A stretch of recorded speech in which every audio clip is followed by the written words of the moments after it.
Hello everyone, कैसे हैं आप सभी। उम्मीद करती हूँ आप सभी अच्छे से हैं। माय डियर स्टूडेंट्स, मैं प्रोफेसर शीतल पांडे करीम सिटी कॉलेज के फैकल्टी ऑफ एजुकेशन से आज आपके पेपर 7A से संबंधित ऑनलाइन क्लास के लिए उपस्थित हूँ। तो मेरे प्यारे स्टूडेंट्स, आज हम चर्चा करेंगे विभिन्न शिक्षण विधियों की। किसी भी कक्ष में जब कोई शिक्षक प्रवेश करता है तो उसकी एक ही मंशा होती है कि वह अपने विद्यार्थियों को ज्ञान प्रदान करे, अपने शिक्षण का कार्य अच्छी तरीके से संपादित कर कक्षा से वापस आए। विद्यार्थियों को शिक्षण अधिगम प्रदान करने हेतु एक शिक्षक जिन तरीकों का इस्तेमाल किसी भी कक्ष में करता है वे सभी तरीके विधियों के अंतर्गत आ सकते हैं।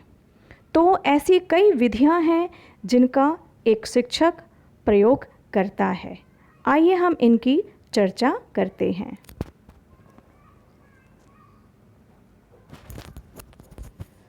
शिक्षण विधियों की चर्चा करने से पहले हम बात करेंगे कि जिस ढंग से शिक्षक शिक्षार्थी को ज्ञान प्रदान करते हैं उसे शिक्षण विधि कहते हैं। शिक्षण विधि पद का प्रयोग बड़े व्यापक अर्थ में होता है। एक ओर तो इसके अंतर्गत अनेक प्रणालियां एवं योजनाएं सम्मिलित की जाती हैं, दूसरी ओर शिक्षण की बहुत सी प्रक्रियाएं भी सम्मिलित कर ली जाती हैं। कभी कभी लोग युक्तियों का भी प्रयोग करते हैं और युक्तियों को विधि मान लेते हैं, परंतु ऐसा करना भूल है, क्योंकि कोई भी युक्ति शिक्षण विधि नहीं हो सकती है।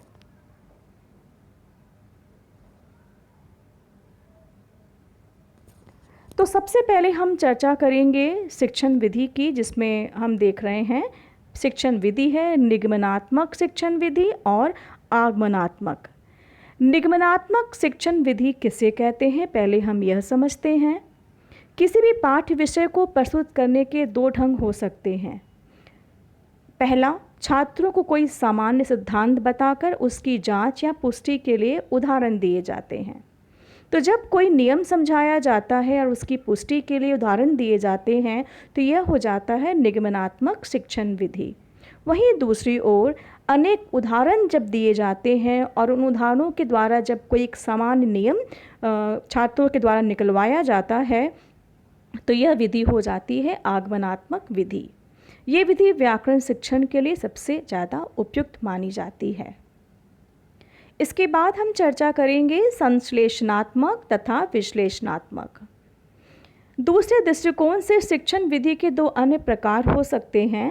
पाठ्यवस्तु को उपस्थित करने का ढंग यदि ऐसा है कि पहले अंगों देकर तब पूर्ण वस्तु का ज्ञान कराया जाए तो उसे संश्लेषणात्मक विधि कहते हैं, यानी पाठ पाठ से एक पूरे पूर्ण की अनुभूति करवा। हिंदी पढ़ाने में पहले वर्णमाला सिखाकर तब शब्दों का ज्ञान कराया जाता है, तो यह विधि क्या कहलाती है, संश्लेषणात्मक विधि कहलाती है।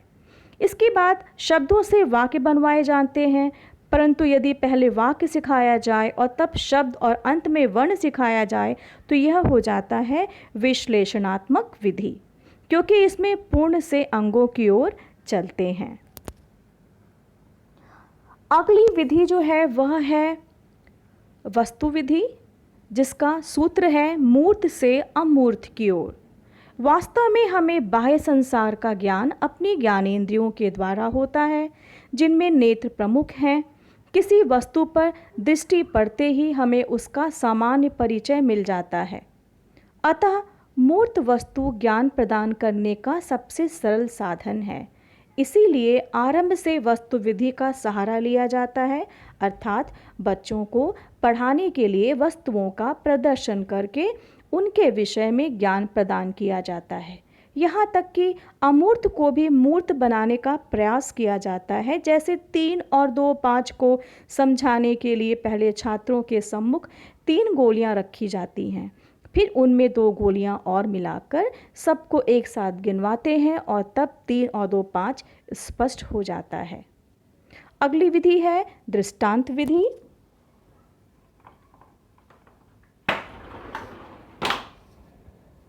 वस्तु विधि का दूसरा रूप है दृष्टांत विधि। वस्तु विधि में जिस प्रकार वस्तुओं के द्वारा ज्ञान प्रदान किया जाता है, दृष्टांत विधि में उसी प्रकार दृष्टांतों के द्वारा दृष्टांत दृश्य भी हो सकते हैं और श्रव्य भी हो सकते हैं, यानी दिखाई दिए जा सकते हैं और सुनाई भी दिए जा सकते हैं। इनमें हो सकता है चित्र हो सकता है, मानचित्र हो सकते हैं, चित्रपट आदि आदि हो सकता है। इन सभी के सहारे वस्तु का स्पष्टीकरण किया जाता है। साथ ही उपमा, उदाहरण, कहानी, चुटकुले आदि के द्वारा भी विषय का स्पष्टीकरण हो सकता है। अगली जो विधि है वह है कथन विधि एवं व्याख्यान विधि। तो आइए अब हम इसे समझते हैं कि वस्तु एवं दृष्टांत विधियों से ज्ञान प्राप्त करते करते जब बच्चों को कुछ कुछ अनुमान करने तथा अप्रत्यक्ष वस्तु को भी समझने का अभ्यास हो जाता है, तब कथन विधि का सहारा लिया जाता है। इसमें वर्णन के द्वारा छात्रों को पाठ्यवस्तु का ज्ञान प्रदान किया जाता है, परंतु इस विधि में छात्र अधिकतर निष्क्रिय श्रोता बने रहते हैं और पाठन प्रभावशाली नहीं होता। इसी से प्रसिद्ध शिक्षा शास्त्री हर्बर्ट स्पेंसर ने कहा है कि बच्चों को कम से कम बतलाना चाहिए, उन्हें अधिक से अधिक स्वतः ज्ञान द्वारा सीखना चाहिए। तो व्याख्यान विधि इसी की सहचरी है और उच्च कक्षाओं में प्रायः व्याख्यान विधि का ही प्रयोग लाभदायक समझा जाता है। और इसीलिए हर्बर्ट ने 5 सोपान बताए हैं, जो हैं प्रस्तावना, प्रस्तुतिकरण, तुलना या सिद्धांत स्थापन, आवृत्ति और प्रयोग। परंतु केवल ज्ञान अर्जन के पाठों में ही 5 सोपानों का प्रयोग होता है। कौशल तथा रसास्वादन के पाठों में कुछ सीमित सोपानों का ही प्रयोग होता है। तो जब मैं आपको लेसन प्लान पढ़ाऊंगी तो हर्बर्ट का जो लेसन प्लान है उसमें यह विधि आपके काम आएगी। अगली जो विधि है वह है प्रश्नोत्तर विधि, जिसे सुकराती विधि भी कहते हैं। प्रश्न यद्यपि एक युक्ति है, फिर भी सुकरात ने प्रश्नोत्तर को एक विधि के रूप में प्रयोग करके इसे अधिक महत्व प्रदान किया। इसी से इसे सुकराती विधि कहते हैं। इसमें होता क्या है, इसमें प्रश्नकर्ता से ही प्रश्न किए जाते हैं और उसके उत्तरों के आधार पर उसी से प्रश्न करते करते अपेक्षित उत्तर निकलवा लिया जाता है। काउलर ने इसे क्या कहा, इससे संबंधित जो बात बताई है वह है कि शिक्षण मुख्य रूप से प्रश्नों के द्वारा ही होना चाहिए। प्रश्न पूछने की आवश्यकता एवं महत्व क्या है?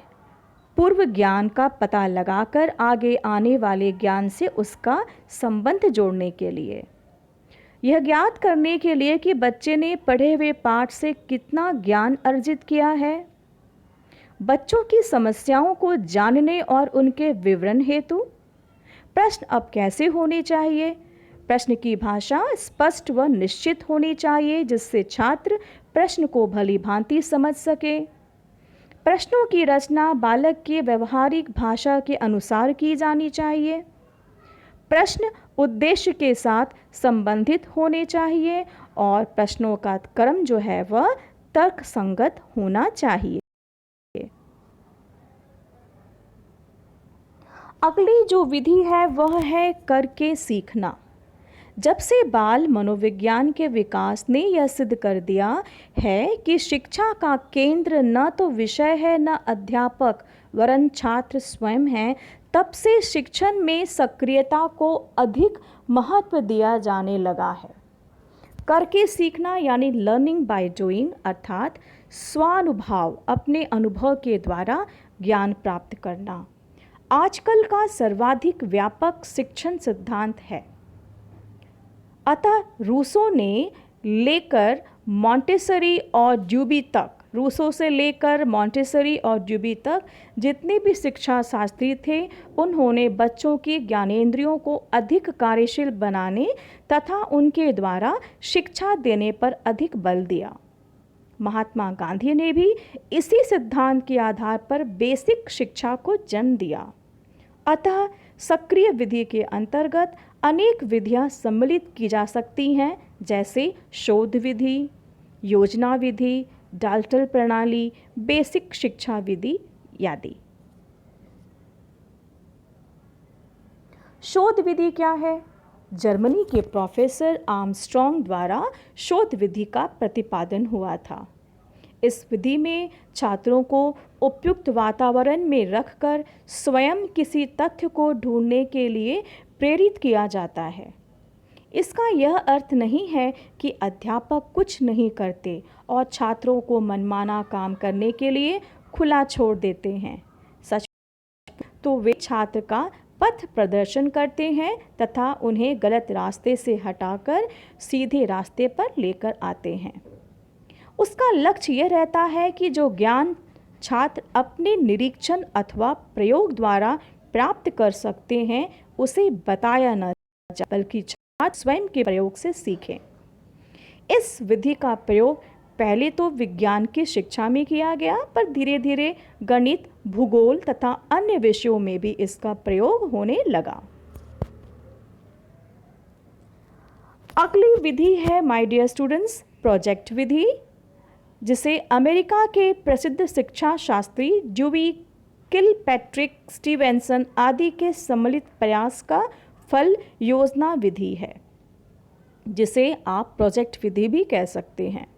इसके अनुसार ज्ञान प्राप्ति के स्वाभाविक वातावरण अधिक उपयुक्त होता है। इस विधि से पढ़ाने के लिए पहले कोई समस्या ली जाती है जो प्रायः छात्रों के द्वारा उठाई जाती है, और उस समस्या का हल करने के लिए उन्हीं के द्वारा योजना बनाई जाती है और योजना को स्वाभाविक वातावरण में पूर्ण किया जाता है। इसी से इसकी परिभाषा इस प्रकार की जाती है कि योजना वह समस्या मूलक कार्य है जो स्वाभाविक वातावरण में पूर्ण किया जाए।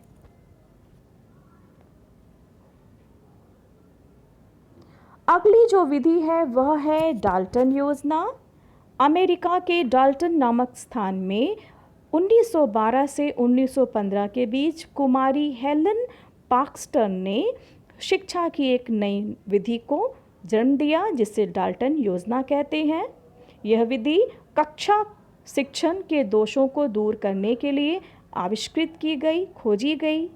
डाल्टन योजना में कक्षा भवन का स्थान प्रयोगशाला ले लेती है। प्रत्येक विषय की एक प्रयोगशाला होती है जिसमें उस विषय के अध्ययन के लिए पुस्तकें, चित्र, मानचित्र तथा अन्य सामग्रियों के अतिरिक्त संदर्भ ग्रंथ भी रहते हैं। विषय का विशेषज्ञ अध्यापक प्रयोगशाला में बैठकर छात्रों की सहायता करता है, उनके कार्यों की जांच तथा संशोधन करता है। वर्ष भर का कार्य 9 या 10 भागों में बांटकर निर्धारित कार्य के रूप में या असाइनमेंट के रूप में प्रत्येक छात्र को लिखित दिया जाता है। छात्र उस निर्धारित कार्य को अपनी रुचि के अनुसार विभिन्न प्रयोगशालाओं में जाकर पूरा करते हैं।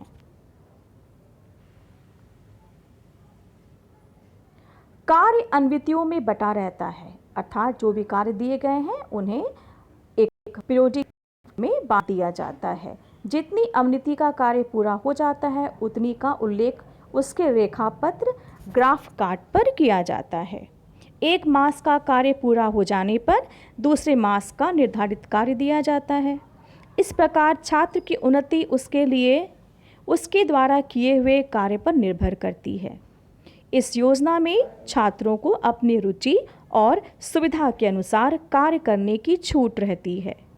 मूल स्रोतों से अध्ययन करने के कारण उनमें स्वावलंबन भी आ जाता है, यानी वो आत्मनिर्भर हो जाते हैं। इस योजना के अनेक रूपांतरण भी हुए, जैसे बटेविया, विनेटका आदि योजनाएं। डैक्रोली योजना यद्यपि इससे पूर्व की है, फिर भी उसके सिद्धांतों में डाल्टन योजना के आधार पर परिवर्तन किए गए हैं। तो माय डियर स्टूडेंट्स, आज हमने कुछ शिक्षण विधियों को जाना और उन्हें हमने समझा।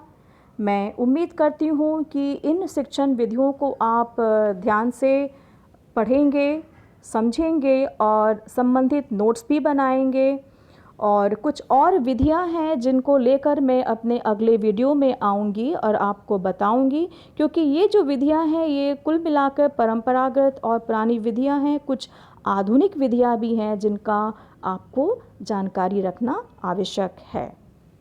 तो चलिए, आपका दिन मंगलमय हो। अगले वीडियो में फिर हम मिलेंगे, तब तक के लिए थैंक यू।